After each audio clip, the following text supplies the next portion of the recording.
I have not fit this into place yet. You're gonna see what I see. I'm doing this for your benefit, and if you can start understanding how these cuts go and how to measure and stuff, you can use that type of saw too. Okay? I'm gonna fit that up in there, push that in there where it needs to go.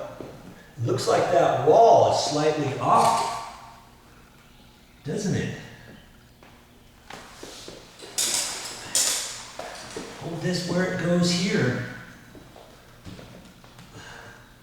It looks just barely long. Now, it's not that much too long, but just slightly. That fits pretty good. Now, before I trim that off, I may cut the little piece in here and see how it's going to come out. And worst case scenario, it might be fine exactly where it's at now. Okay?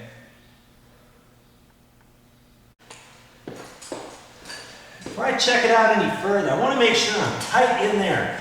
I can pull it out like this and kind of push it in there. Like that. Get a nice tight fit. Okay?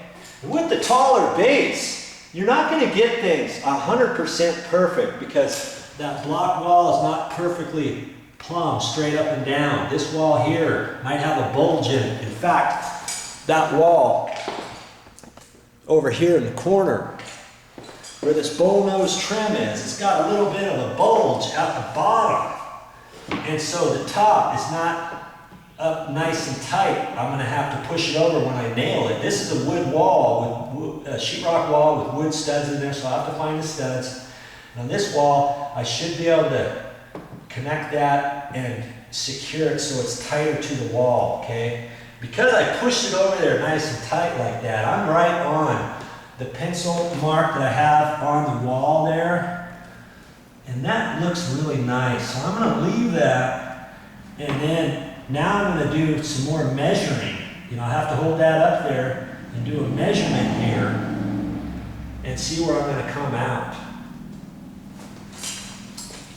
See how that worked out? How I made that cut again? I cut that 45-degree corner first on the saw. The saw blade only goes one direction, and then I did that one last.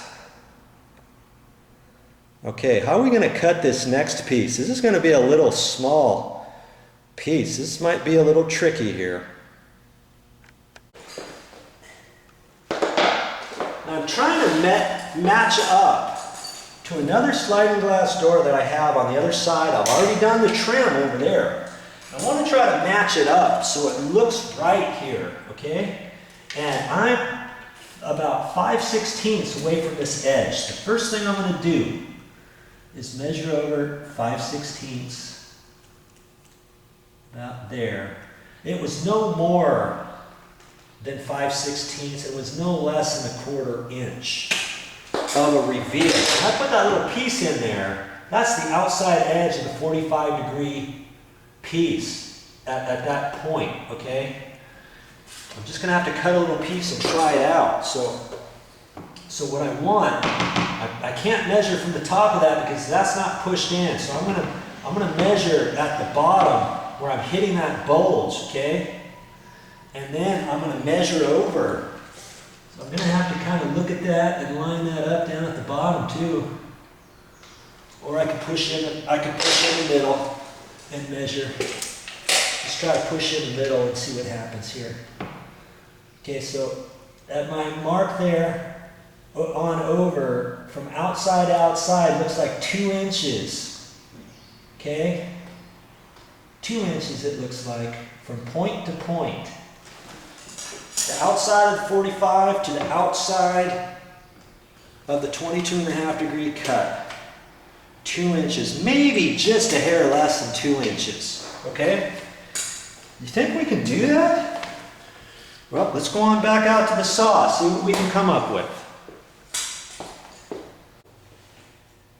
Here's something very important I want to tell you at this point. We don't have any scrap yet.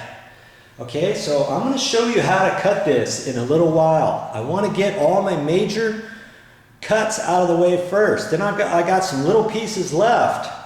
Then I can come back and start cutting all these little pieces. The last thing I want to do is cut this out of a long, a piece. I got a little bit over 6 feet. And I need to make sure I know exactly where those pieces are going to go, because I only ordered enough material for this job. I may only have a couple feet one way or another left, and I don't know which board I'm going to have it on. You follow? So I'm gonna work on some other cuts first. And then when I've got some small pieces left, then I can make these little cuts. Now obviously, the last thing I want to do is have a piece only that big. Something like that to make my cut. That would work, but you see how close I'm gonna have to get my hands to the saw? I don't really want to do that.